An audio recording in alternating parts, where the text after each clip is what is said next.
Coucou les amis, j'espère que tout le monde va bien. Nous sommes jeudi matin.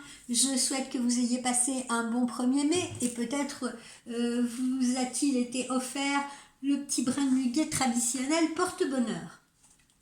J'ai décidé d'ouvrir une nouvelle rubrique ce matin que je vais appeler Histoire vraie et extraordinaire. Et je vais me faire conteuse. Non, je ne me prends pas pour Pierre Bellemare, mais je vais vous raconter donc des histoires vraies et extraordinaires. On va commencer par le diamant Hope, encore appelé la pierre qui tue.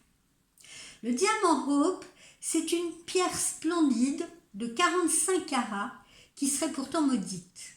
En effet, tous ceux qui l'ont eu en leur possession ont connu une vie tragique ou une mort atroce. Tout commence à la fin du XVIIe siècle quand Jean-Baptiste Tavernier, marchand de pierres, se serait laissé charmer par ce joyau lors d'un séjour en Inde.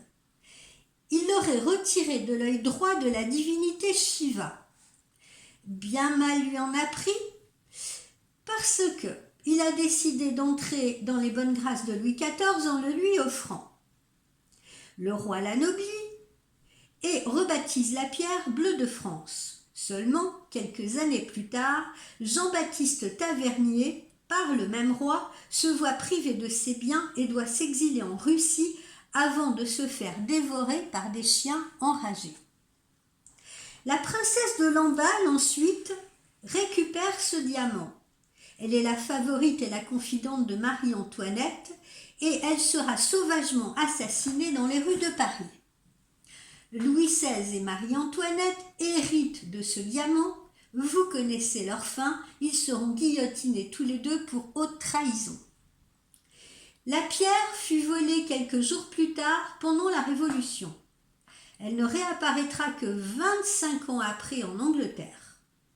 En 1830, le banquier Henry Hope achète le diamant pour la modique somme de 150 000 $. Toute sa famille connaît alors une fin dramatique, absolument toute sa famille, et sera ruinée sur 2 générations. En 1908, le sultan Abdul Hamid en fait l'acquisition pour 400 000 $. Il sera chassé de son empire. Ensuite, c'est Simon Montaride qui en devient le nouveau propriétaire. Il meurt dans un accident de voiture qui va tuer sa femme et sa fille. Le diamant tombe ensuite entre les mains de Ned McLean, qui l'achète et terminera ses jours dans un asile après que sa fille meure d'une overdose et que son fils soit tué en voiture. La famille préfère alors se séparer du joyau et le revend à Harry Winston, marchand de pierres précieuses et joaillier très connu, qui la conserve de 1949 à 1958. Il décide alors, après plusieurs braquages, de l'envoyer par voie postale au musée d'histoire naturelle de Washington, le Smithsonian Institute, et cette pierre aura fait au total plus de 30 morts. Dites-vous bien que le personnel du musée veille précieusement à ce que ce diamant maudit ne soit pas à nouveau dérobé.